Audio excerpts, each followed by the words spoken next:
In a vast, sprawling golden wheat field under a warm, shimmering sky, memories of the past began to unfold. The father was asking his little blonde daughter, Grace, if she remembered the oath of the previous Duke of Taylor she had learned last time. The young girl replied in the affirmative, recalling the oath stating that no one shall die of hunger in Taylor's lands. The father embraced his daughter, confirming the correctness of her answer, then told her that this was the land she would one day rule. He explained to her that in exchange for owning these vast wheat fields, she must bear the responsibility and duty that come with it, protect the land inherited from her ancestors, and care for her people who placed their trust in them. The father asked her if she understood, and the child answered enthusiastically from between his arms that she would protect the precious lands of Taylor. The warm memory faded, replaced by fragmented scenes of reality, fires devouring crops, men conspiring, and destruction befalling villages. Grace now stands, having become a young woman, behind a large window watching the horizon with anxiety, the weight of the worries she carries visible on her face. She closes the curtains and walks with slow steps through the dark palace corridor, heading toward her office, which is teeming with documents and important papers that reflect the scale of her responsibilities. As she examines the stacked papers before her, a frown appears on her face, reflecting the heavy burdens placed on her shoulders. Suddenly, her focus was interrupted by the voice of a maid who entered in a panic, calling her,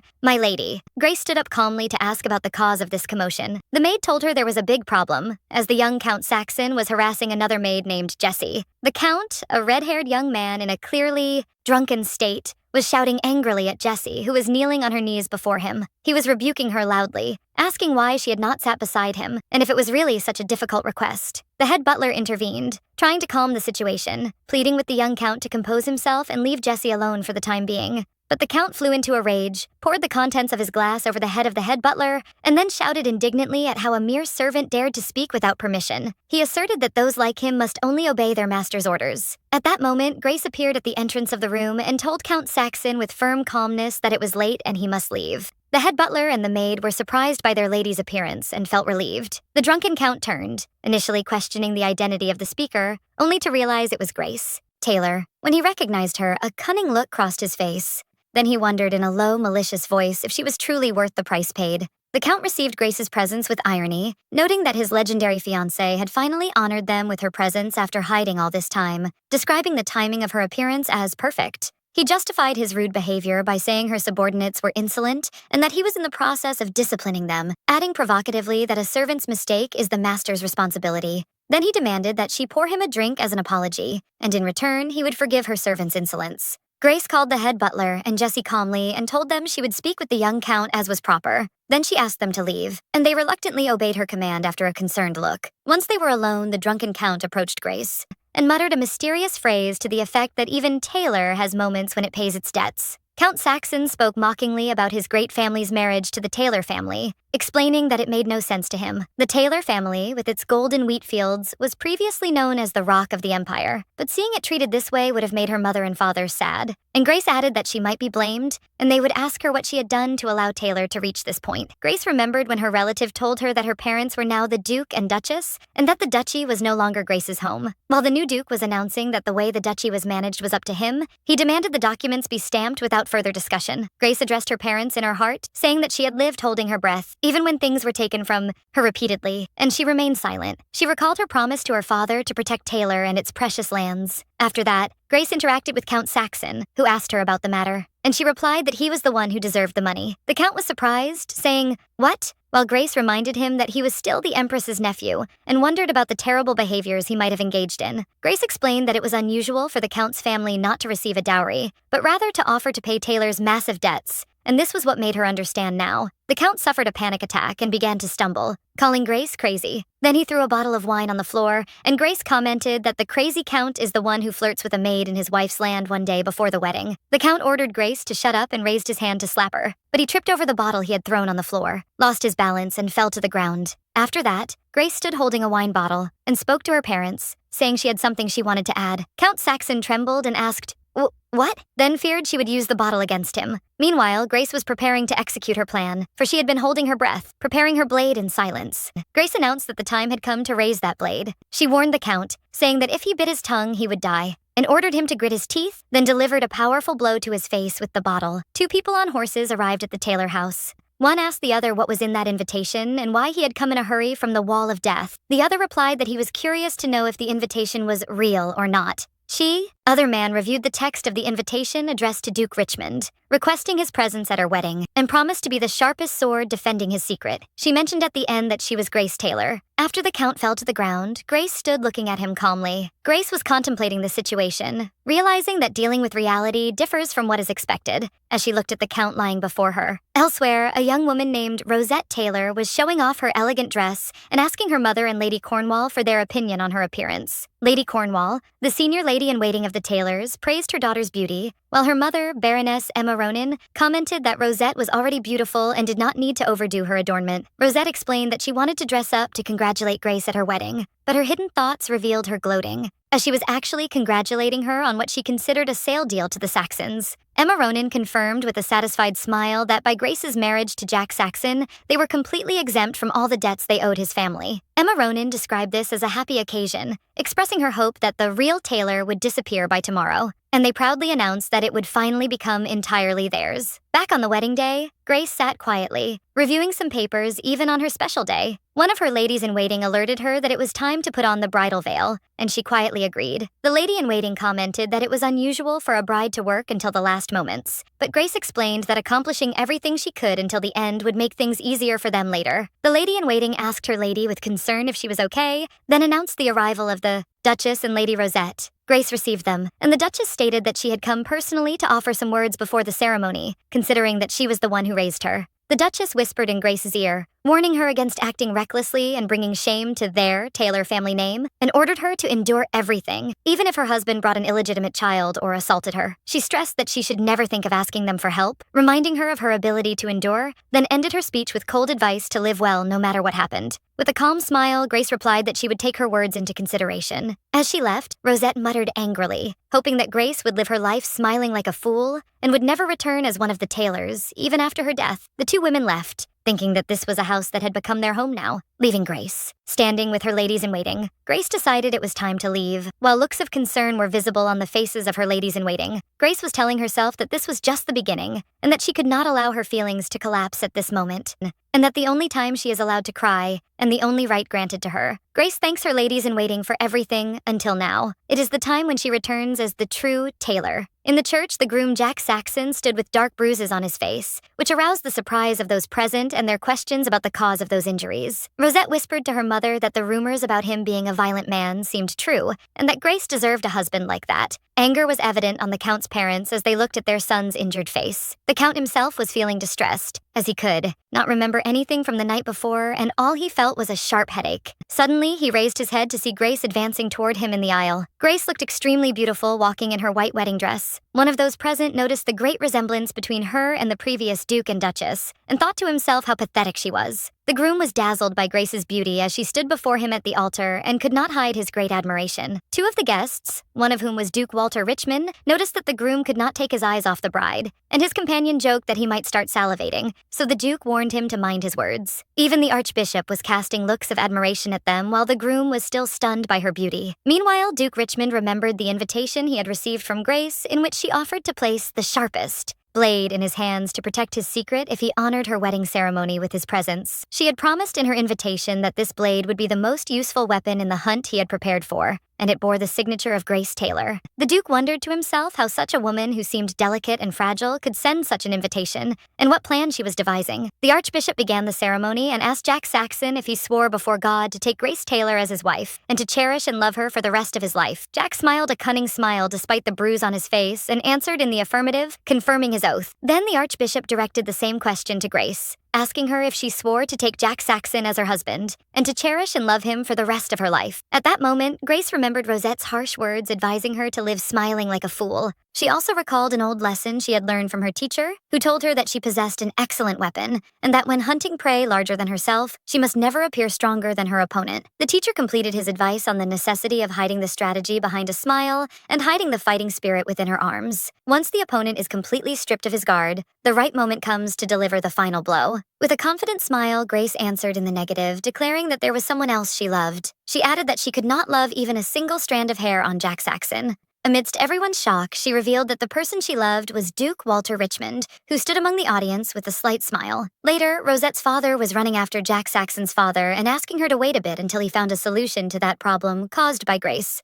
Jack Saxon's Mother announced loudly that she would not allow this marriage, denouncing how they dared to present a vulgar woman as a bride for her son, and confirmed that the debt exemption had become null and void, then asked her son to leave with her immediately. The new Duke and Duchess Taylor panicked and tried to stop the Saxon family, with the Duke shouting at the guards to prevent the carriage from leaving. Then he directed his words angrily to Grace, wondering where she thought she was going and calling her name sharply. He threatened her that if she did not return immediately and kneel begging, she would be expelled from the Taylor family. However, Grace turned calmly and began walking away from them toward Duke Richmond. The Duke was watching her as she approached him with a calm smile. She passed by him and then continued her way confidently out of the church, leaving behind the utter chaos. The Duke decided to leave as well, so his companion hurried to him to tell him that Duke Taylor was causing a big scene in the church, having thrown himself in front of the Saxon family's carriage, and asked him if he would not stay to watch. But the Duke answered him calmly that they should go. The Duke explained to his companion that Grace told him she would deliver a sword to him, and that he was going now to receive it, which aroused the confusion of his companion, who wondered if they were heading to a weapons dealer. The Duke realized in his heart that the sword Grace referred to in the invitation was none other than herself. She offered to place herself in his hands, pledging to protect his secret. The Duke wondered to himself, thinking of Grace Taylor, what exactly she knew about him. While he was thinking about that, Grace was walking with steady steps in a dark stone corridor, moving away from her past toward a new future. In a secluded place resembling a stone tower, Grace was lying in her wedding dress before a lady wearing black clothes and carrying a lamp appeared, advancing toward her in a dark circular corridor. That lady was Lady Cornwall,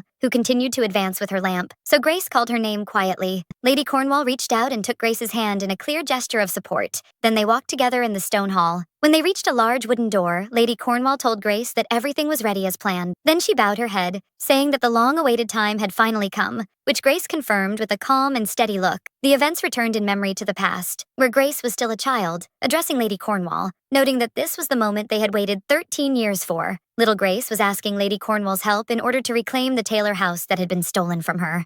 Lady Cornwall guided her and told her that the person she was looking for resided on the top floor of the Maxwell Inn located in the 4th alley. While Grace was preparing to set off wearing a black cloak, Lady Cornwall reassured her that the maid Jessie would follow her directly to provide assistance. The scene moved to Grace sitting in the carriage, contemplating from the window and recalling the events that occurred that day. She remembered the man she passed in the church aisle, and how they did not exchange even a single word. Despite that silence, she was able to recognize him immediately. His prestige was so overwhelming that the corridors of the luxurious Taylor Palace faded in his presence to become just a faint background. She realized in her heart that he was that man, the central character who was indispensable in her plan for revenge. Meanwhile, the Duke and his companion arrived at the Maxwell Inn that Lady Cornwall had indicated. The Duke's companion noticed that the place, which was teeming with life in the morning, had become completely empty, leading him to wonder if the inn had stopped working, while the Duke was examining the place quietly. The Duke realized, as he expected, that Grace already knew his location and had cleared the place for them. The Duke went up to his room, and when he was about to enter, he paused for a moment. Then he knocked on the door as a signal for his entry. Realizing she was inside, he opened the door to find Grace already waiting for her, wearing her black cloak. She was sitting quietly and confidently by the window, waiting for his arrival. Then she rose and held a small dark piece of cloth and presented it to him. The scene moved again to a carriage traveling alone on a desolate road under the cover of darkness. The memory of little Grace went back again when she heard from her father as he was talking about the tragic carriage accident that was said to have claimed the lives of the Duke and Duchess of Richmond, as well as the Crown Prince. She remembered a dialogue that took place about that incident, where her mother wondered if the deceased was truly the Crown Prince, for the father to answer her that His Highness was likely fine, because the Duke of Richmond had taken his measures in advance to protect him from the Empress. They concluded that the body that was found must have been that of the young Duke of Richmond, given the great resemblance he shared with the Crown Prince. The couple commented while wearing mourning clothes on the situation, describing it as tragic and sad. Little Grace woke up in the carriage to the voice of her mother asking her if she was awake, so the child asked her anxiously if something had happened. The mother replied that she was the one who woke her up and asked her to sleep a little. She added that the road was still long until reaching the funeral hall, but something sudden happened as the carriage stopped suddenly. The mother, Luciana, embraced her daughter, and Arthur asked them anxiously if they were okay. So Luciana answered him that she was fine and asked him how he was, for him to reassure her that he too was fine. Arthur asked Luciana to stay in the carriage while he went to take a quick look at what was going on outside. Arthur went out wondering about the reason for the sudden stop of the carriage and felt that something was wrong. He was surprised by the presence of someone in front of him and soon realized that he was one of the Crown Prince's knights. The knight was severely injured and could barely utter a single word, asking them to flee. Arthur hurried to help him while asking him how he was. The knight warned him of those who are not seen, and told him they were coming, pleading with him to get away. Then, The knight placed something in Arthur's hand, begging him to take it, and he told him that His Highness was under the protection of the Great Lady of Richmond. Arthur returned to his daughter Grace and gave her the thing he received from the knight and asked her to take it and return with it to Taylor Castle. Grace asked anxiously about the fate of her parents. Her mother reassured her that she and her father would follow her directly and asked her not to worry. Arthur turned to the man who was accompanying them and entrusted him with the care of his daughter Grace, and the man answered him in agreement. The man told the little girl that he would accompany her, while tears were streaming from her eyes as she watched her parents walk away. On that dark night, Grace was calling her parents in silence, realizing that she would not see them again. Then the memory turned into a horrific scene of fires devouring everything, and screams filling the place while Grace was standing in mourning clothes. An old woman was comforting Grace, while rumors spread that the carriage of the Duke and Duchess of Taylor had completely burned. The conspirators linked the fate of the Taylors to the fate of the Richmonds and the Crown Prince. Grace remembered what happened after that, where a man in the shadow wondered what was going on in the world, and she found herself standing before a mysterious man. The man addressed her, saying that if she did not want to meet her parents' fate, she must live quietly and hold her breath. He asked her if she understood, and the child nodded her head with fear trembling in her eyes, before the image turned into young Grace, standing with firmness and determination. Back to the present in the inn, Grace exchanged silent looks with the Duke. The Duke commented, saying that it seems she already knew the place of his residence. Grace bowed her head with respect and asked him to forgive her insolence. The Duke sat down while holding the invitation she had sent and asked her if she was the one called the Sharpest Blade. Grace answered with a confident smile, confirming that it was indeed her. The Duke looked at her seriously and asked her what she claimed to know about him, expressing his hope that her answer would be worth the trouble of his long journey. Grace surprised him by revealing her knowledge of his true identity, addressing him by the title, Your Highness, the Crown Prince. The Duke rose from his seat in a state of shock and asked her indignantly what kind of trick this was. The Crown Prince flew into a rage at Grace's audacity, and before he could finish his sentence, Grace knelt before him and presented him with the blood-stained piece of cloth she was carrying. The Crown Prince took it to see that it was a piece of cloth with the emblem of a noble family and realized immediately what it was. Grace began explaining to him how she obtained it, saying she was on her way to the capital with her parents after hearing the news of the Crown Prince's death, and there she encountered a severely injured knight. She added that the knight, before drawing his last breath, left his last words to her parents. Those words carried a great secret, which was that the true Crown Prince was under the protection of the Great Lady of Richmond. And with a sad tone, Grace added that on that ill-fated day, her parents returned to her as black ashes. Grace raised her head and looked directly at the Crown Prince and offered to be his sword of revenge, and for him to use her as he wished. And she swore that she would become his blade until the day he regains his rightful position. While the Crown Prince was contemplating her offer seriously, Grace was waiting for his response with steady eyes. The Crown Prince noticed that her eyes, the color of fresh tree leaves, were inhabited by a burning calm anger, and realized that this woman possessed strong determination, for she had set fire to the place she was supposed to return to, just like a captain who burns his ship and advances directly toward the enemy. The Crown Prince asked Grace how he could carry a sword like her. Grace presented her plan to him simply, saying he only needs to love her before everyone's eyes and make her his official mistress. She added smilingly, to make her his official mistress and take her with him to Richmond. The Crown Prince listened to her plan, then said he wanted to understand the matter clearly. She wants him to play the role of the secret lover she boldly announced in the church today. Then he approached her and asked why she did not simply ask him for marriage. Grace replied that marriage is a very complicated matter and that all she needs is an acceptable pretext to stay by his side. Grace remembered an old advice that the Crown Prince, if he wanted to regain his position, was in need of Richmond's power, and she completed her plan saying he also needs the power of the Taylors, and offered him to claim it, being the only remaining heir of the Taylor lineage. And with this, she will place both families in the palm of his hand. The Crown Prince commented that she makes the matter seem very simple, and reminded her that the Taylor house currently lies in the grip of Baron Ronan and his wife, and that she herself is a woman who is almost sold to pay off debts, if she had not spoiled the wedding ceremony and escaped. Grace replied calmly that the true lethality of the blade is not always visible to the eye, and explained that just as he waited for his time in the shadow, she had polished herself to become a weapon worthy of use. The Crown Prince was contemplating her silently as she appeared calm and confident. Then he approached her suddenly and drew her toward him by her neck, asking her to listen well. He told her that he hates half solutions and that pretending leaves room for error and cracks in the armor. But he added, saying that seeing her freeze at the mere touch of him makes him wonder if she truly possesses the determination of a polished blade. Grace wondered about the meaning of the word determination, then answered that she had engraved that word in her heart hundreds of times daily. Grace recalls her painful memories, where she watched her family collapse and the wheat fields burn, and she remembered the day she buried her parents, and the threat she received from an unknown shadow.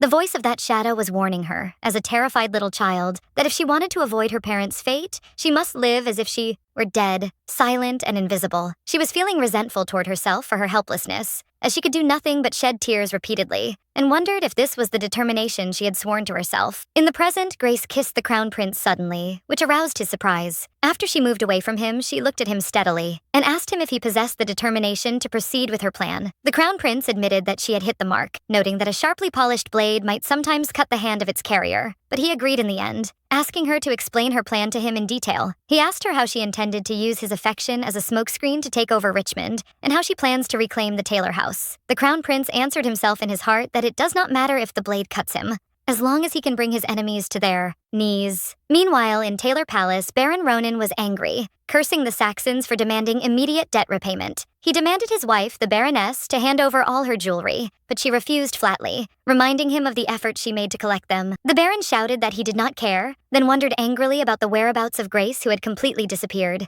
The Baroness suggested desperately that they sell the palace, and added enthusiastically that the palace is huge, and surely they could sell it to pay off the debt. But the Baron reminded her that the imperial law prevents the private buying and selling of noble estates. At that moment, Lady Cornwall appeared, so the Baroness asked her angrily where she had been hiding until now. So Lady Cornwall apologized, explaining she was late in searching for the documents related to their debts. The Baron ordered her angrily to forget about the documents and go search for Grace and bring her before him immediately. Lady Cornwall advised him calmly to compose himself, noting that Grace's disappearance might actually be a blessing in disguise. The Baron and Baroness denounced her words in surprise. Lady Cornwall explained that the Count Saxon family are relatives of the Empress, and that the scene that occurred at the wedding ceremony is considered an insult to Her Majesty personally, and warned them that if they were not careful, Her Majesty's anger would be directed directly at the Taylor house. The Baron asked anxiously what they should do then. Lady Cornwall suggested they expel Grace from the family, and with this, they proved to Her Majesty and the world that the Taylor house has no relationship with her shameful actions, and if Grace alone bears the full blame, she will be destroyed. And she added that Taylor Palace will become entirely theirs. The Baron burst into laughter, realizing that the gods were on his side, and that the duchy would finally be his. The Baron ordered Lady Cornwall to deal with the arrangements immediately, so she answered him in agreement, confirming she would take care of everything. In an elegant horse-drawn carriage, Jack Saxon was sitting alone, contemplating what happened at the wedding. He remembered Grace's definitive words that she could never love him, not even a single strand of hair from his head. Saxon was thinking about the contradiction between what was said to him about Grace, that she was a demure little princess who never set foot outside the castle, and the fact that she was hiding a secret lover all this time, and wondered if she was with him now. Anger flared within him, thinking that he had been pushed to rock bottom while she and that damn one were together, and he vowed that he would find them, and threatened that he would cut her, love her into pieces before her eyes. Then he wondered coldly if he would see tears streaming from her beautiful eyes. While he was deep in his vengeful thoughts, he whispered her name, Grace Taylor, admitting that he admired even the sound of her name. Meanwhile, in front of the Maxwell Inn, Joseph Rixton, the Crown Prince's assistant, was waiting anxiously, grumbling about the long wait, and wondering what was going on inside, as curiosity almost killed him. He noticed that his neck was about to break from looking up so much as he watched. Suddenly, a woman wearing a brown cloak came out, so he wondered to himself about her identity, and with a sharp tone he asked her who she was, and demanded her to identify herself, threatening her. The woman received his threat with sarcasm and disdain, and asked him affectionately about what consequences would follow that, and if he intended to stab her, and even incited him to proceed with that, which plunged Joseph into confusion and agitation. The woman continued rebuking him, noting that they had not met before, and yet he speaks to her condescendingly. And this is the reason why knights are described as ignorant, which prompted him to change his tone suddenly to politeness. And he asked her, stuttering, about her identity. At that moment, Grace appeared at the top of the stairs and called Jessie, so Jessie knew that her young mistress had arrived. The Crown Prince and Grace descended the stairs together, and he commented that Taylor Castle must be in utter chaos now, and praised Grace for being able to get out safely. But Grace answered him with humility. Then she introduced Jessie to the Crown Prince, explaining that she would stay with her from now on to help her. Jessie stepped forward and introduced herself as the young lady's maid, and Grace added that Jessie is also her teacher who taught her courage. Joseph remembered with surprise that Jessie is the same one who boldly challenged him to stab her. Then the Crown Prince introduced his companion, Joseph Rixton. Grace welcomed him politely, expressing her pleasure to meet him and looking forward to working with him from now on. Joseph was confused by the sudden turn of events. The Crown Prince announced calmly that from this moment on, Lady Grace will accompany him to Richmond as his mistress. Joseph was hit by shock and surprise, so the Crown Prince asked him about the reason for his delay, reminding him that he would drive the carriage and he must move. Joseph demanded a proper explanation, so Grace intervened gently and apologized to him because a prestigious knight like him would have to drive the carriage. Joseph was touched by her kindness and thought to himself what a kind young lady she was, but he denied that strongly, claiming that his original dream was to become a carriage driver. Jessie and the Crown Prince smiled quietly at this situation. The carriage set off, and the Crown Prince was riding a black horse beside it. And during the trip, the Crown Prince heard Jessie's voice asking Grace about her wrist. Grace answered her that her wrist still hurts a little, so Jessie commented that based on the bruises on the young Viscount's face, it seems she chose a very thick bottle, and she should have chosen one that fits her strength. Joseph remembered the bruises on Jack Saxon's face with shock, and the Crown Prince realized with a hidden smile that those marks were the work of the young lady. Inside the carriage, Jessie was explaining to Grace that when swinging the bottle, the whole arm must be used. Grace replied calmly that the next time she meets that man, she will not settle for just a wine bottle. Jessie took her lady's hand, reminding her that this is just the beginning. Grace called Jessie, and the latter reassured her not to worry. Grace looked out of the carriage window and said she had just taken the first step toward reclaiming that land, and confirmed she will not stop and will not collapse from exhaustion. Jessie took her lady's hand again, agreeing enthusiastically with what Grace said. Then Grace asked her to tell everyone that she had started her move. Jessie replied that she understood. Suddenly, Jessie jumped from the moving carriage, which aroused Joseph's surprise. Joseph wondered in astonishment about the reason for her jumping from the carriage without any protection. The Crown Prince thought that Grace said she was preparing to be a sharp blade, and it seems that was not just empty boasting. Joseph called to the Crown Prince, and he answered him yes. And the Crown Prince told him that it seems they have prepared, and added that there is a welcome party waiting for them. Upon their arrival, they were greeted by a group of knights, and one of them announced His Highness's return. The Crown Prince dismounted from his horse, and he was greeted by one of the knights. The knights noticed Grace's presence and wondered about her identity. The Crown Prince took Grace's hand and ordered them to pay their respects to her, announcing she was his mistress. The knights were hit by surprise. The knights began whispering among themselves about His Highness's mistress, and about her being a young lady who seems to have been raised very carefully, and how she follows him in such rugged roads, describing her as a loyal romantic. But they added that if she truly loved His Highness, she would have stayed quietly in the palace, and that she would surely become a burden on him later. Grace listened to their whispers and thought that these are the Richmond Knights, and they are a troop capable of turning into a combat formation with one command, where the archers surround the perimeter, the duelists advance, and the spearmen support them from behind. And even during rest, none of them let down their guard, and their minds never rest. They are the 500 who survived for 10 years in the Wall of Death, where most do not survive for even a year. And the fact they are still alive proves they are the best knights of the Empire. While the Crown Prince was watching Grace quietly, Joseph suggested to the Crown Prince that the young lady enter the carriage, believing she might faint from seeing these scary monsters. The Crown Prince rejected Joseph's suggestion and ordered him to leave Grace alone, explaining that it was her own wish to observe the Night Corps closely. He added to himself that from the beginning, instead of fainting, she had the expression of a chess player already. Thinking about the next move, one of the knights approached Grace and introduced himself as Andrew Isaac. Andrew was the youngest of 3 sons of Count Isaac's family. Grace welcomed him kindly, expressing her pleasure at meeting him. Andrew offered her some food, and Grace thanked him, but he felt it was too much for him and offered her the rest, which she politely declined. Grace explained that she had heard he would be driving the carriage tomorrow and that he should eat well, apologizing that an excellent knight like him would have to perform the task of a carriage driver. Andrew enthusiastically denied this, claiming that driving carriages was actually what he loved. The other knights began to tease him, surprised that Andy loved driving carriages, and one of them offered him a job as his carriage driver upon their return. Joseph laughed, so the Crown Prince warned him that of all people he should not be, laughing, to which Joseph grumbled that his dream of becoming a carriage driver was supposed to be a secret.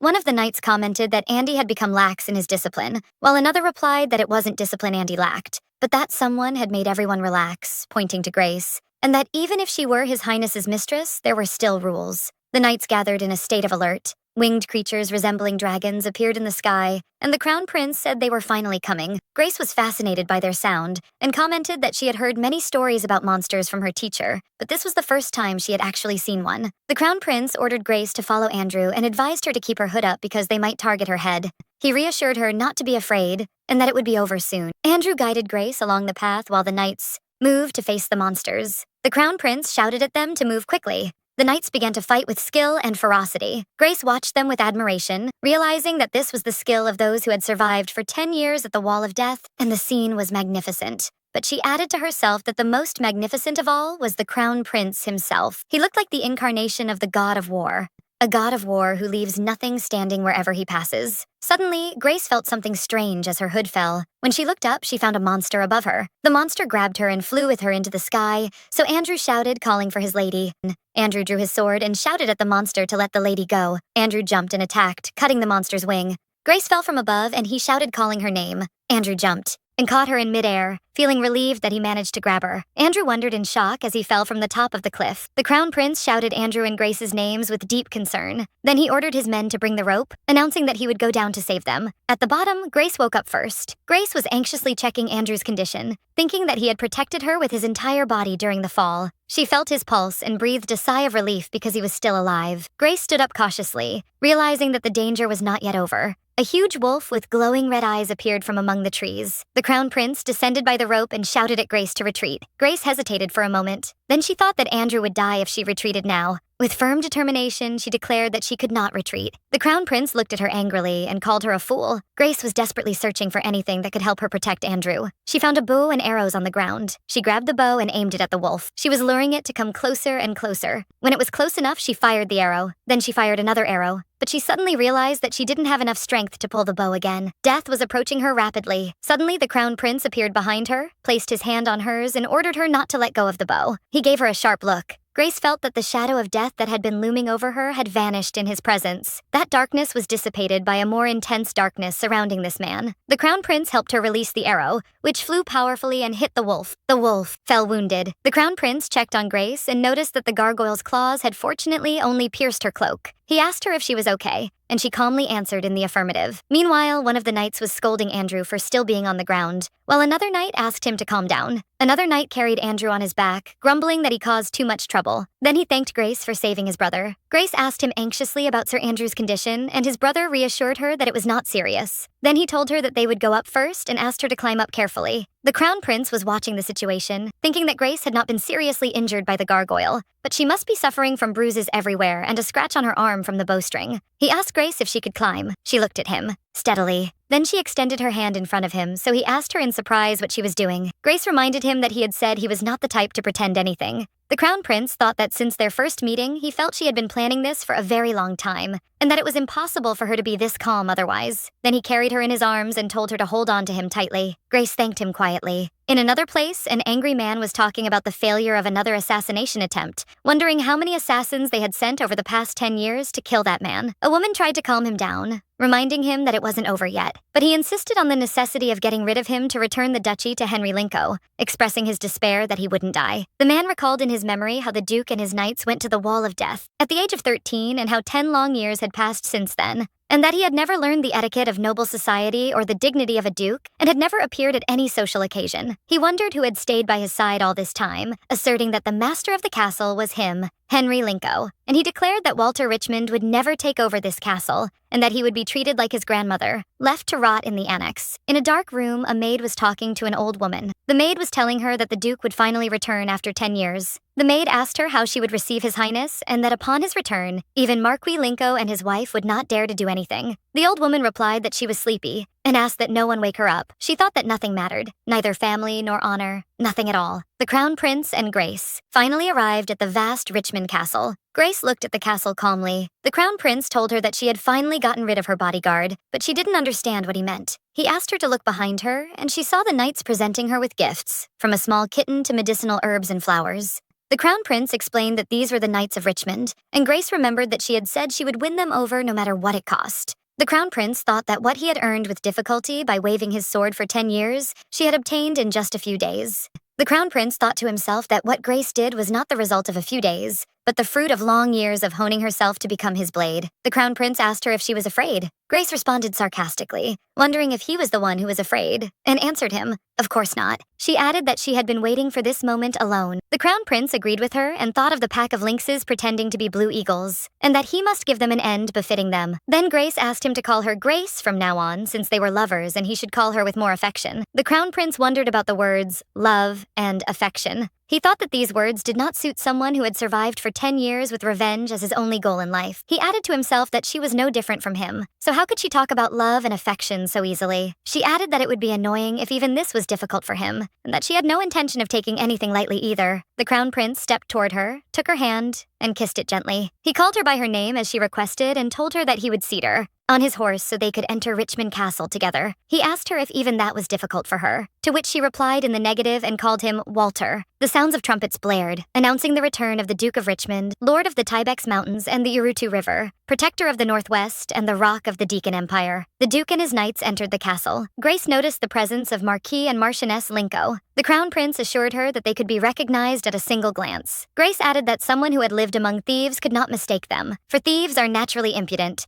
The Crown Prince helped Grace down from the horse's back. The Marquis and Marchioness were surprised by Grace's presence. The Marchioness welcomed His Highness's return. The Crown Prince agreed. The Marchioness told the Crown Prince that she was not aware he had a guest and offered to accompany the lady to the drawing room, noting that the guest rooms might not be sufficiently prepared as they hadn't received word of their arrival. The Crown Prince refused. He announced that from now on, Grace would reside in the chandelier room. The Marchioness was shocked. She stammered that room, but the Crown Prince interrupted her, asking the reason for her shock. The Crown Prince wondered coldly in his own palace if he needed permission. The Marchioness stammered in the negative. Then the Crown Prince declared that the welcome had gone on long enough and ordered everyone to leave. The Crown Prince told Grace that they should go too. They exchanged calm glances. Then he took her hand. They walked together up the stairs while the servants' gazes followed them. Marquis Linko wondered about the identity of the woman the Crown Prince had brought with him. The servants began to whisper, surprised that he hadn't even introduced her, yet intended to place her in the Grand Duchess's suites, wondering if he thought he could ignore his followers in such a way. The Marquis thought that Walter Richmond was trying to assert that he was the master here. He spoke to one of his men, saying that the Duke seemed to be planning something, but reassured him that things would not go as planned. Then he ordered everyone to gather in the meeting room immediately. The Marquis emphasized that even if he were the Duke of Richmond, Richmond's properties were currently in the palm of his hand. In another place, a young girl with pink hair was wondering what was happening, calling out for Walter. Later, the servants came out after they finished serving the Crown Prince and Grace. The Crown Prince gently let go of Grace's hand. Grace entered the chandelier room and found it luxurious and tidy, with a fire burning in the fireplace and a soft bed. She noticed the presence of fresh lilies, clearly replaced this morning, which meant that someone had been using this room all along and intended to sleep here tonight as well. Grace thought that person was using what did not belong to them and had the audacity to get angry when it was reclaimed. The Crown Prince asked her about that performance and how long she had practiced it. Grace wondered which acting he was talking about, to which he replied, asking about that pretentious performance full of love. Then she calmly answered that it wasn't practice. She explained that she simply convinces herself at that moment that she has truly fallen in love. The Crown Prince asked her if it was that simple, and she replied that it wasn't difficult at all. Then she decided to address him as Your Highness from now on because they didn't know who might be listening. She commented with a smile that he was very convincing in persuading himself as well, and that his performance made it easier for her to act. He replied that the feeling was mutual. Grace noticed that she did not see the Grand Lady. The Crown Prince told her she was likely in the annex, so Grace asked about its location. The Crown Prince's memory returned to his grandmother, calling her name. He remembered how he said goodbye to her as a child, promising her that he would return soon. The grandmother was sitting alone, wondering where Walter was. And the young Crown Prince answered her. In a distant memory, the grandmother was addressing the Crown Prince, wondering to herself why her grandson was wearing Walter's clothes. Thinking about it, she also wondered why Walter was wearing the Crown Prince's clothes. Then she realized the bitter truth and told him he was not Walter, demanding that he return her grandson Walter to her. In the present, one of the maids was addressing the Grand Lady in the annex. She told her that the Duke had returned and that the young lady he brought with him had requested to meet her. Grace was sipping tea in another room and asked Jessie if anyone had followed them to the annex.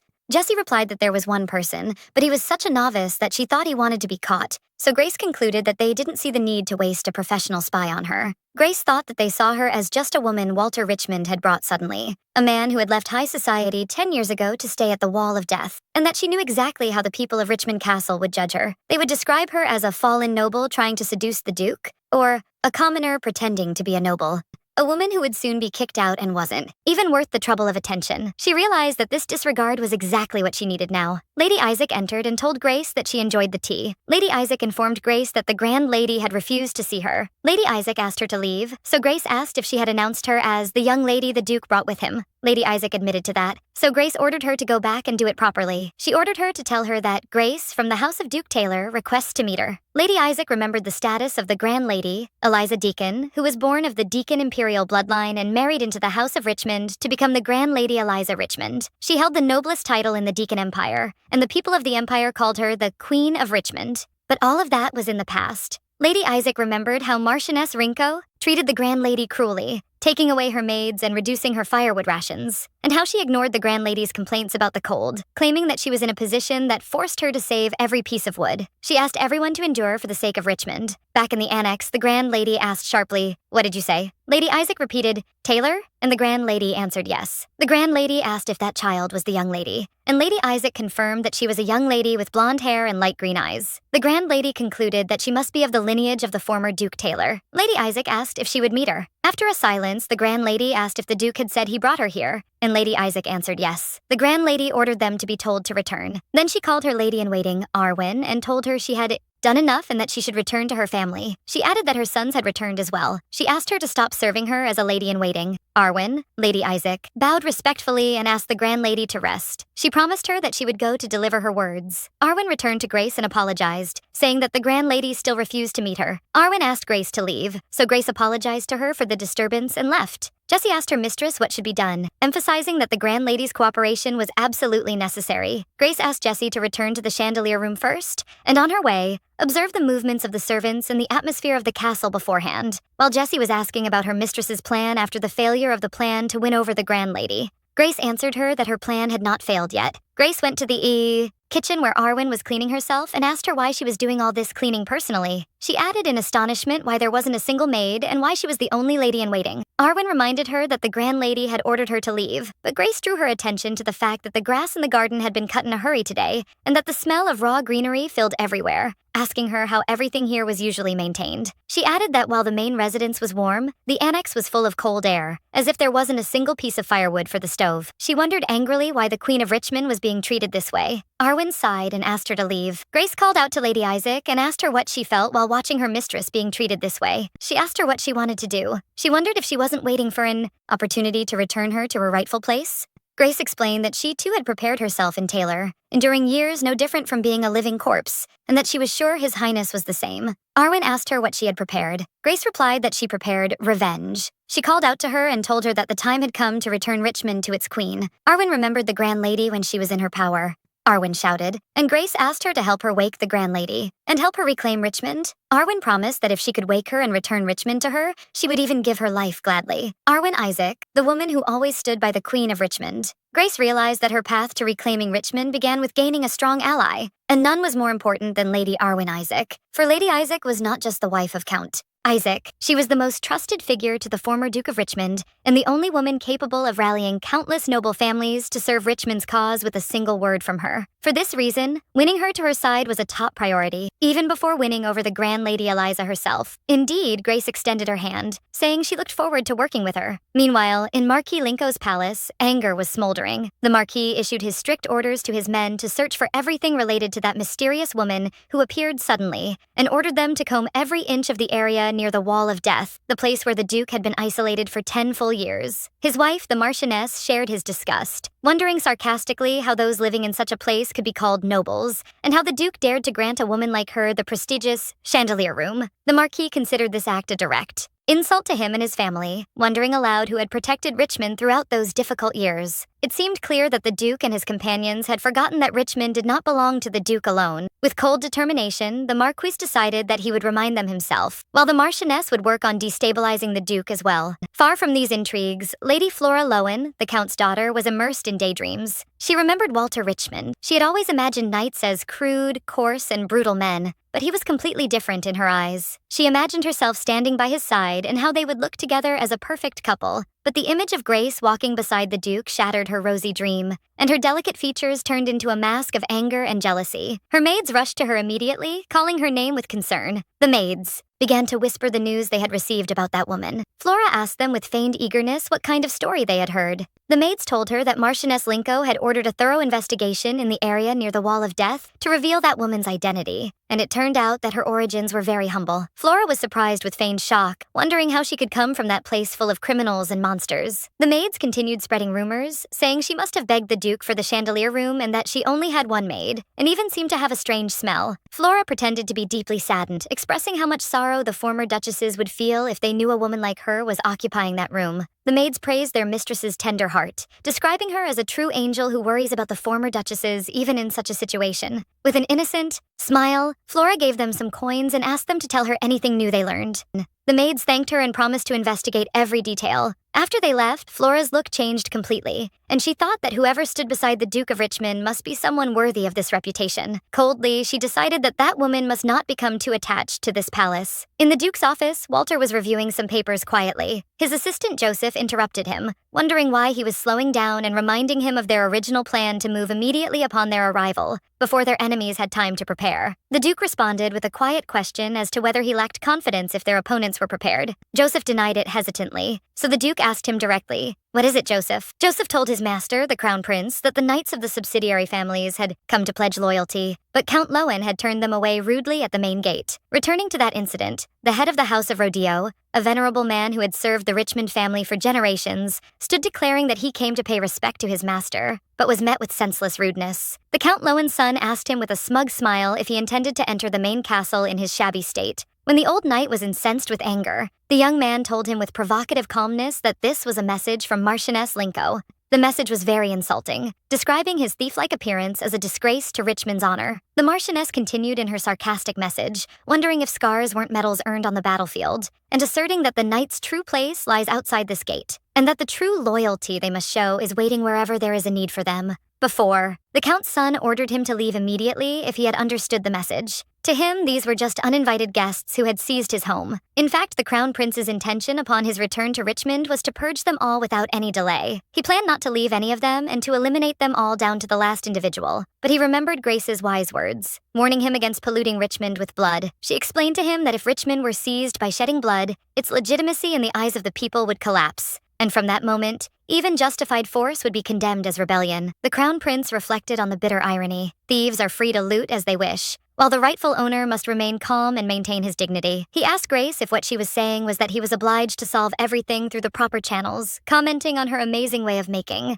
The most complex matters seem simple. Grace admitted that it wasn't simple at all, but she emphasized that for this very reason, and because it is difficult, it is the right thing to do. Her advice to take the righteous path was still echoing in his mind. The Crown Prince ordered Joseph to wait a little longer. He explained to him that over the past 10 years, his enemies must believe he was wasting his time. But in that time, he gained a loyal ally like him. He added that since he had waited 10 years, he could certainly wait a few more days. Joseph agreed, of course, so the Crown Prince presented him with a document, expressing his satisfaction. At that moment, someone announced that Marchioness Linco requested to meet him, and that Lady Flora of the House of Lowen also requested to meet him. After a moment of thought, the Crown Prince simply ordered them to be let in. In the reception room, the Marchioness welcomed the Crown Prince's return once again, and he thanked her quietly. Then she introduced Flora to him, describing her as the precious only daughter of the family of Count Lowen, the loyal followers of Richmond, and that she cherishes her as her own daughter. The Marchioness continued praising her, saying that she possesses a sophisticated character that matches her beauty, and that she honed her talents in embroidery, music, and painting. Flora noticed the Crown Prince looking at her and pretended to be embarrassed, while the Marchioness emphasized that there would be no other young lady as distinguished as her in appearance and substance. Before the Marchioness could finish her speech, the Crown Prince interrupted her with a direct question as to what brought them here. He pointed out that they didn't come just to repeat the welcome they had already offered at the gate, so the Marchioness answered him with a cunning smile that his first return after 10 years is not enough and that many in the inner court wish to speak with him at length. The Marchioness continued her cunning speech, explaining that many in the court wished to speak with him, especially regarding the guest he brought with him. She asked the Crown Prince quietly, pretending not to understand, about the identity of that figure she meant. The Crown Prince answered clearly and without hesitation, declaring that her name is Grace and that she is his lover. The Marchioness and Flora exchanged a meaningful look.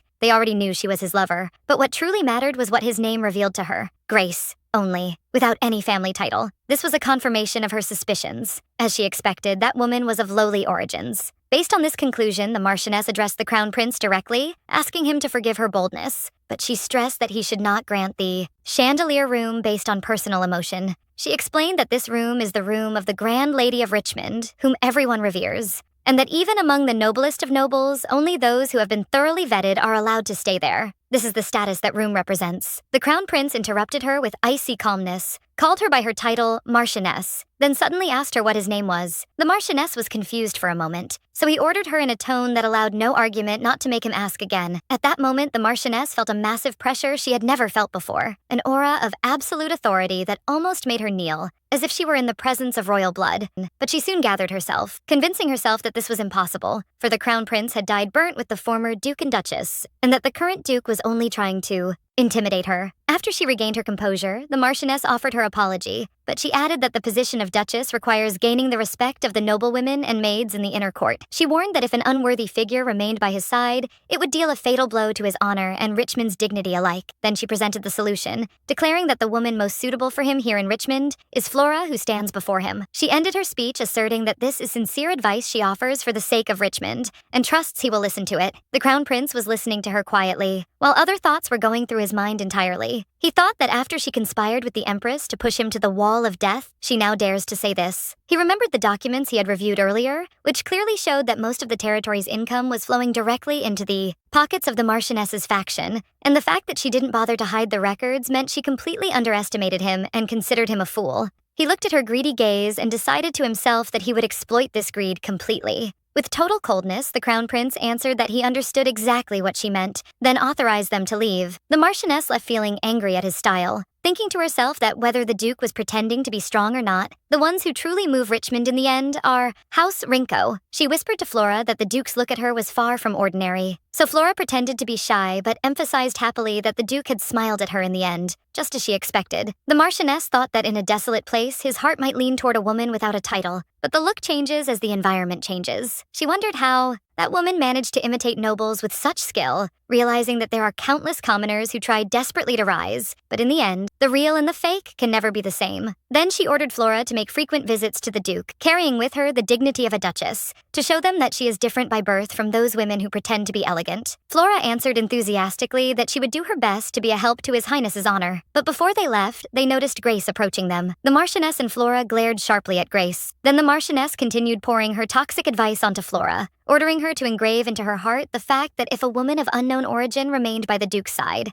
no one would ever respect him. Grace and the Marchioness's gazes met, and the latter wondered sarcastically whether that woman would be good at playing the role of a noble. Grace stepped forward calmly and confidently, passing her without speaking, but the Marchioness stopped her with an arrogant look. With a loud voice full of contempt, the Marchioness shouted in her face, wondering how she dared not bow her head before her. She continued her screaming, ordering her to leave immediately if she had any ounce of shame. She declared that this castle of the Duke of Richmond is not a place where even a single strand of hair from the likes of her is allowed to enter. With a cold smile, Grace commented on the situation, considering it funny to see a thief preaching about shame. Then she turned calmly and asked the Marchioness if she knew who she was. Flora answered with blind confidence that she knew, of course, and that those like her could distinguish the lowly from the noble just by feeling. Grace replied sarcastically that she was understanding after this stinging response. The Marchioness declared that if she did not intend to leave on her own, she would make her want to. The Marchioness called for the guards, and one of the maids rushed to her. The Marchioness issued her strict order to cut off all forms of support for the chandelier room from this moment forward. Meanwhile, the Crown Prince was in his office reflecting on the events, realizing that a long time had already passed. He wondered to himself if Grace was still in the annex. He remembered her words about love, and how at that moment she had convinced herself that she had truly fallen in love, and it wasn't something she had practiced beforehand. She had told him to take her and use her as he pleased, but now he realized that he was the one who must hold himself together, so as not to be the one being used. At that moment, a mysterious person appeared in the room.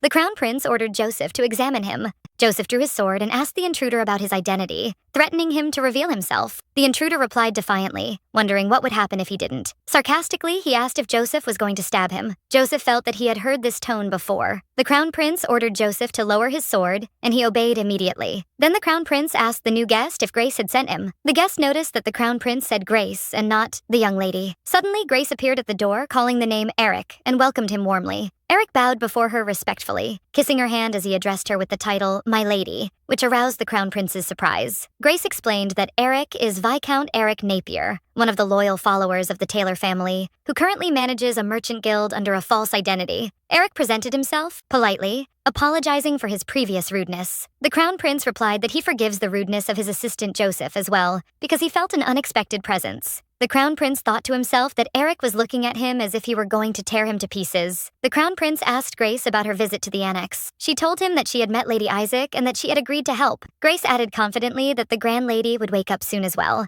After that, the Crown Prince advised her to rest, and she politely agreed. After she left, the Crown Prince ordered Joseph to remain on alert and help the Viscount to leave without being noticed. Once he was alone, the Crown Prince's thoughts sank into painful memories of his grandmother, and how she was warm and affectionate. He remembered her muffled crying that made him realize, whether he liked it or not, that merely breathing and living could be a sin. In her eyes, he was a sinner who survived in exchange for the life of the real heir of Richmond. While he was lost in these thoughts, Lady Isaac announced that His Highness had arrived. The Crown Prince realized that in his grandmother's eyes, he was nothing but a criminal who stole even her grandson's name. The Crown Prince entered his grandmother's room and noticed that everything remained exactly as it was 10 years ago, even the furniture arrangement. The only thing that changed was his grandmother, who had become thin and weak. He wondered to himself what she had been doing all this time while the rats were wreaking havoc in Richmond Castle. He added that punishing the followers of Richmond should be her task, not his. He called out to her, calling her grandmother, feeling a mixture of sadness and anger. He realized that in reality, the person his grandmother wanted to punish, more than anyone else, was not the Marquise and Marchioness Rinko, but himself. Elsewhere, Marchioness Rinko was throwing silver spoons on the floor in anger, screaming how a dirty, lowly girl dared to act with such arrogance.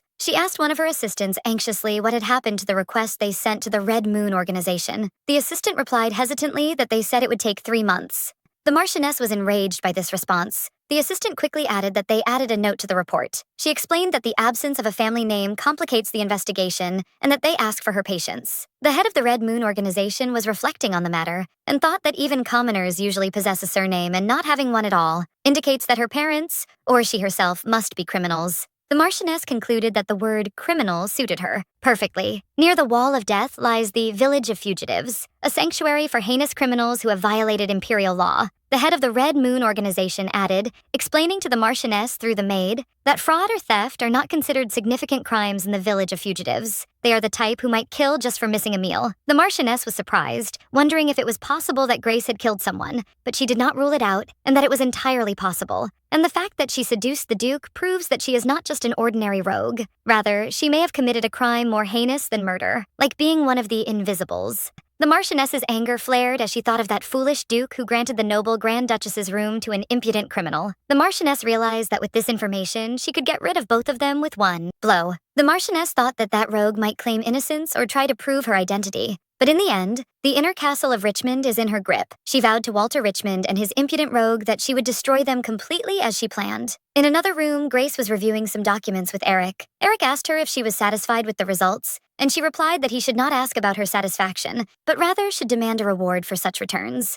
Eric asked if she would give him anything he requested, and she confirmed that to him, of course. Grace explained that this was the result of his achievement in the end, but he replied humbly that he only followed her orders. Eric remembered the day of his father's death and how little Grace comforted him when he was a small child. He remembered how little Grace told him not to cry, and she promised him that once they took revenge on the enemy who slaughtered their families, he could cry with his head held high. Eric recalled how his life was ashes after his father's death, until Grace approached him, carrying with her the light of a new vibrant bud. Since that day, he began to execute her orders and do everything necessary, and stopped crying before his father's grave. He took the money she entrusted to him and built a huge merchant guild, even if it meant he rarely saw her. For Eric, it was worth the effort. Eric reflected on his lady's plan, and how her marriage was a necessary step to restore the name of Taylor. He thought it was good, and that all of this was part of her plan. But he wondered to himself, if she one day became someone else's property and never returned to their side, would he still be able to say he was okay? Grace interrupted him from his thoughts, calling his name. She asked him if a 50% share of the net profit was enough. Eric answered in the negative, not because it wasn't enough. He wondered about the reason for her insistence on giving him a fixed percentage, explaining that this profit resulted from her capital and his hard work, and it's natural to share it, but it belongs to her, and therefore his hard work belongs to her too. Grace told him that she was doing that exactly because she wanted to properly appreciate her people's efforts. Eric asked her about her arrangement with the Duke of Richmond, and whether it would end the moment she regains the name of Taylor. Grace replied of course, confirming that she would return as Duchess Taylor, and His Highness would return to his rightful place. Eric answered that he understood. Suddenly, Joseph entered in panic, announcing that someone was approaching the chandelier room. Eric told his Lady Grace to be careful. Someone from the Marchioness's faction had commissioned the Red Moon organization to investigate her identity. Eric explained that they suspected her of being a commoner, and that he managed to gain about 3 months of time for them, and also leaked a rumor that she might be from the Village of Fugitives. After that, Jessie guided Eric to the exit, but Eric suddenly changed direction toward the balcony. Eric asked Jessie to take care of the young lady, then jumped from the balcony with all grace. Joseph and Jessie looked down in surprise, and Eric landed lightly on the ground. Joseph wondered about the type of training they underwent, and Jessie answered him that it was hunter's training. Jessie ordered her lady to hurry to the office and hide the papers while she pretended to be reading. Grace sat quietly, pretending to be absorbed in her book. After moments, two maids entered dragging a food cart, announcing that they brought her meal. They began, preparing the table immediately. Outside, Jessie and Joseph were watching, and Jessie commented angrily on their entry without knocking and making all this noise. So Joseph told her that if he were that worried, she should have stayed in the chandelier room. Jessie replied that she wasn't worried, for the young lady trained with them as a hunter as well. She remembered how their training was based on pretending to be calm and holding one's breath, then pouncing on the prey all at once. Inside, Grace was asking them sarcastically if the door of the chandelier room was so light that it could be opened without the permission of its owner. One of the maids wondered angrily if that woman truly thought herself the owner of this room. The other replied that she heard she might be a criminal. She confirmed that the conditions for acceptance as a maid in the ducal castle are very strict. Even if she were a commoner, her background must be clean. She must have financial means, and there must be no criminals in her immediate family. Despite that, she entered the castle thanks to the Duke's favor only, and dares to act with arrogance. The maids revealed that if it weren't for Miss Flora's request, they wouldn't have come to serve dinner at all. This was Flora's plan to embarrass Grace. For no matter how well she imitated the nobles, the qualities of true nobles are many, from embroidery, painting, and dancing. And there is something simpler than that: table manners. Flora wondered if Grace was even able to distinguish between a meat knife and a butter knife, and she ordered the maids to watch her carefully while she ate her food. She explained to them that if she couldn't, their testimony would be conclusive evidence, and they would earn great favor in kicking her out. The maids accepted the task reluctantly, considering that the matter wounded their pride, but it was inevitable. The maids entered the room, and one of them said sarcastically that she might have become sensitive because she was hungry,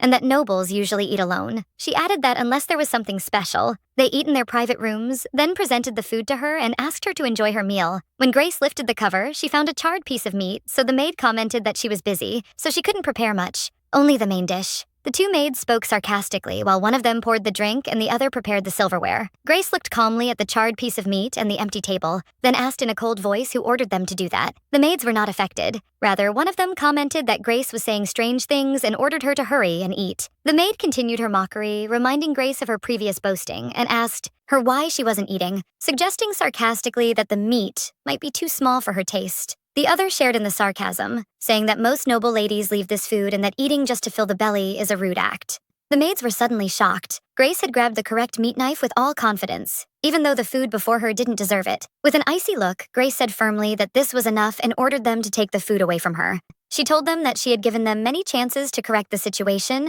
and ordered them to clean the table properly at least. Then she calmly called Jessie and asked her if she was near.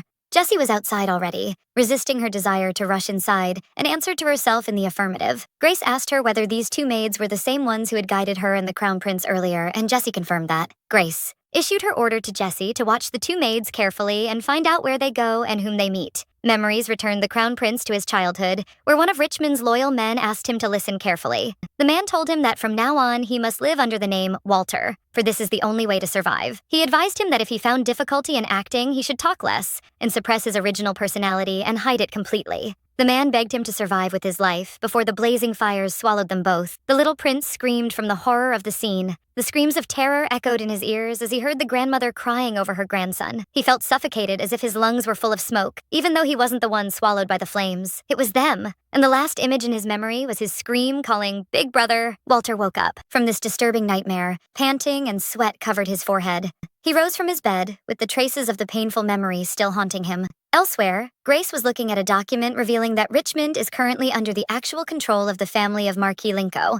The document detailed the power structure. Administration and finance are in the grip of Marquis Henry Linco, while Marchioness Emily Linco controls the inner castle. As for military power, it is in the hands of Count Lowen. Grace realized that to reclaim Richmond, she must retrieve all three of these powers, starting with the administration. Jessie entered to present her report to her mistress. She told her that, as she ordered her, she followed the two maids who served dinner. Jessie conveyed their conversation, where they were wishing that Grace, that rude rogue, would be kicked out soon. The maids continued their insults, saying that merely breathing the same air with those things in the castle is annoying, and that she will be kicked out anyway. While one of them was about to add something else, her voice was suddenly silenced, and signs of shock and panic appeared on Jessie's face. Jessie told her lady that she heard faint sounds of hitting and screaming and suspected it was an assault. This report was shocking to Grace. The next morning, Grace went directly to the Crown Prince's office. Grace entered without permission, which aroused the surprise of Joseph, who was inside. Joseph asked her the reason for her presence here, and she told him that she came to see his master, but he wasn't there. Joseph told her hesitantly that he might not appear for a few days, and when Grace asked him if there was something wrong, he replied that there was nothing specific, but there are times when he becomes like this. He explained that even at the wall of death, he used to disappear for a few days, seeking solitude as if he were a completely different person, for he did not want anyone to see him. Grace reassured him not to worry and that she would wait until he appeared again. In his room, the Crown Prince was sinking in his painful nightmares. Surrounded by the darkness of his painful past, he was seeing the faces of his enemies and his relatives who betrayed him, and everyone who caused his suffering. A spy appeared from the shadow suddenly, and the Crown Prince pounced on him in a blink of an eye. He grabbed him by the neck while he was choking and coughing. With a voice as cold as ice, he threatened him that if his eyes fell on him again, he would hang him by his neck. The spy screamed in terror and fled in panic. The Crown Prince looked at his reflection in the window and saw the spy fleeing as if he had seen a monster. He wondered to himself, bitterly, how do I differ from a monster? Even the knights who follow him call him behind his back the iron-blooded Mad Duke. He wondered how he could endure without going mad,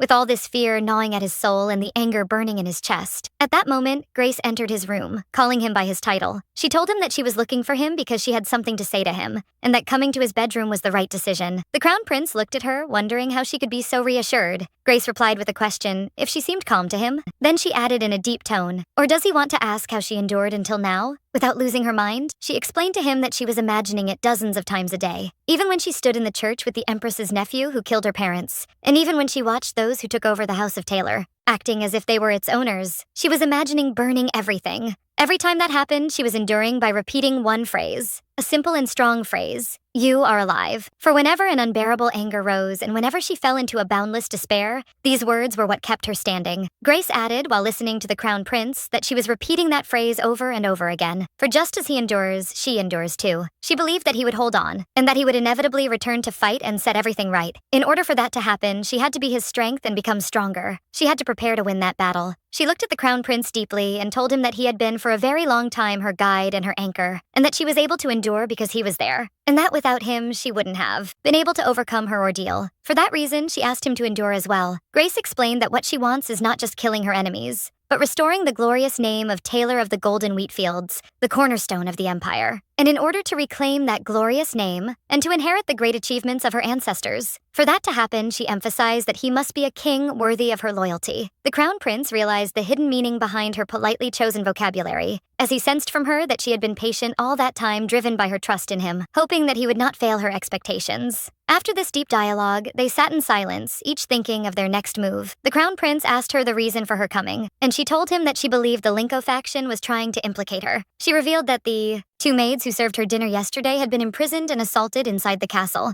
Since the incident occurred after they served her, she suspected that they were trying to pin the charge on her. She concluded that they, before questioning her status, would try to frame him with false accusations first. The Crown Prince asked her if she would be okay. Grace grabbed a chess piece and revealed her plan, saying that she was bait from the beginning. She added that it would be annoying, in fact, if they didn't swallow the bait. For in this way, and while they are busy with her, he would be able to move freely. Grace smiled confidently, while the Crown Prince looked at her with admiration.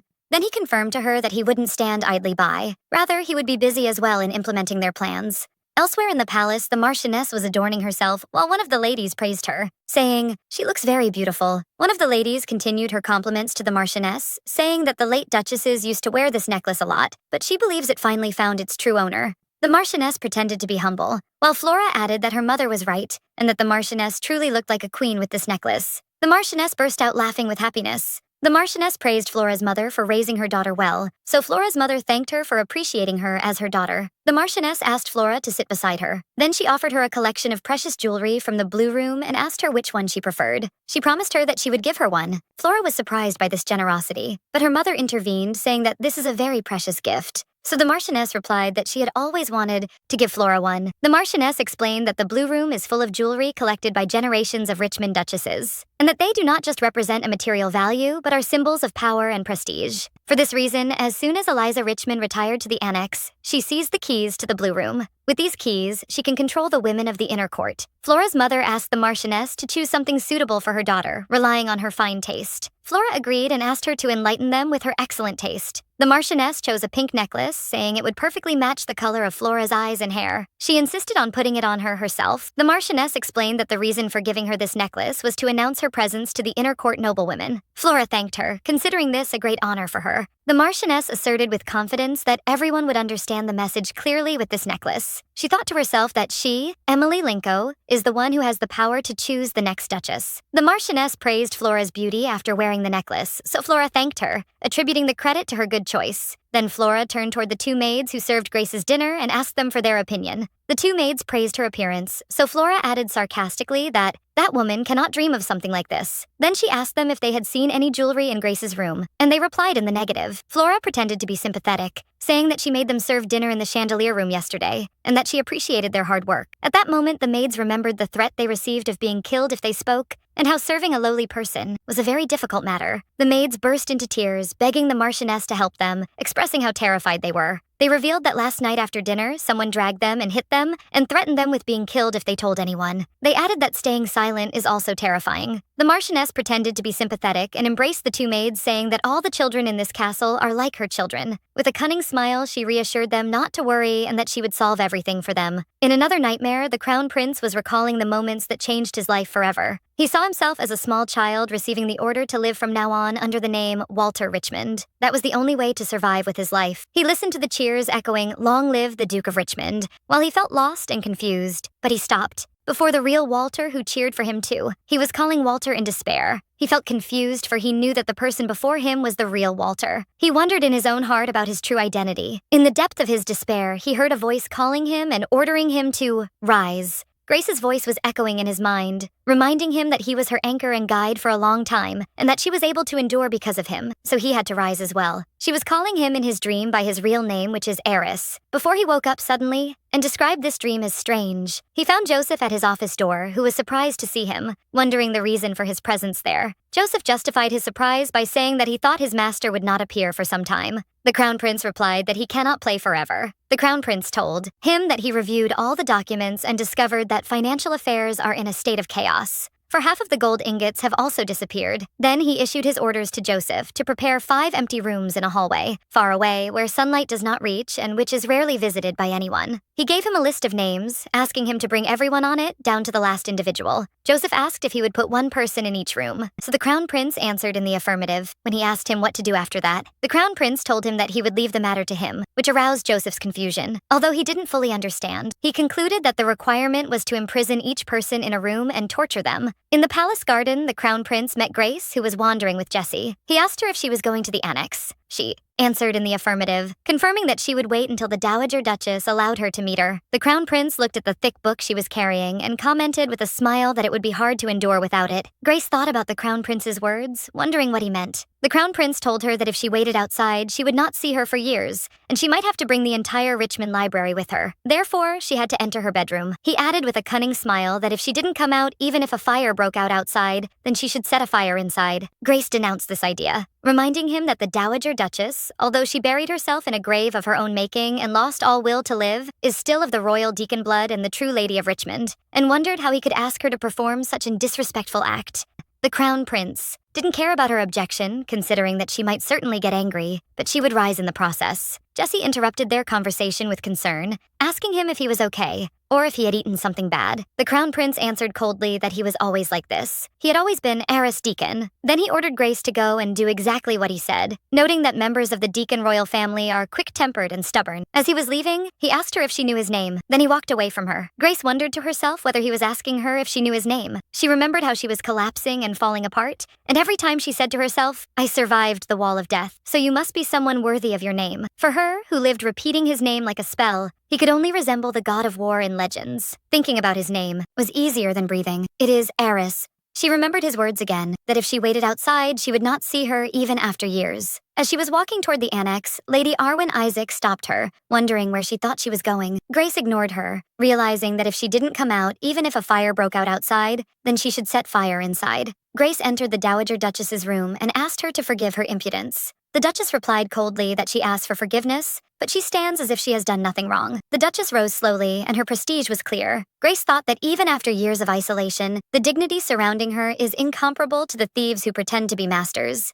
This was truly the Queen of Richmond. Grace apologized again, but explained that sooner or later she had to commit this impudence. She asked her if she thought she would have agreed to see her if she had waited obediently in the drawing room, and the Duchess replied that she knew very well she wouldn't have seen her. She asked her if she wasn't at all curious to know why she wanted to meet her. The Duchess answered in the negative, and that she only finds it shocking that an unmarried noble lady follows the Duke here, and she asked her sharply if she didn't care about her family's honor. Grace replied calmly that if she hadn't followed the Duke, she would now be a daughter-in-law of the Jackson family, the family of the Empress who killed her parents. Grace continued her firm conversation with the Dowager Duchess, wondering whether Taylor's honor would truly be preserved if she had quietly obeyed and married her parents' killer. The Duchess asked if she truly believed in the truth of that, and asked her about whether her staying as she is was also in the interest of Richmond's honor, and despite Lady Arwen's attempt to intervene to defend her mistress, Grace did not stop the confrontation, where she continued wondering about the true reason behind that if the matter was not as they claimed. Grace asked sharply about the reason for her giving up everything in Richmond and living as if she were waiting for the end of her life, but suddenly the Duchess started laughing out loud. The Duchess called Grace by the nickname, "My Child," then said she didn't even want to know what she hoped to get from her, but she would answer her question. For her, that thing has disappeared long ago. Then she asked her to stop digging in her past and leave now, so that she could return to her sleep like the dead. Grace and Lady Arwen turned to leave. Before leaving, Grace said calmly that she would come to visit her again tomorrow.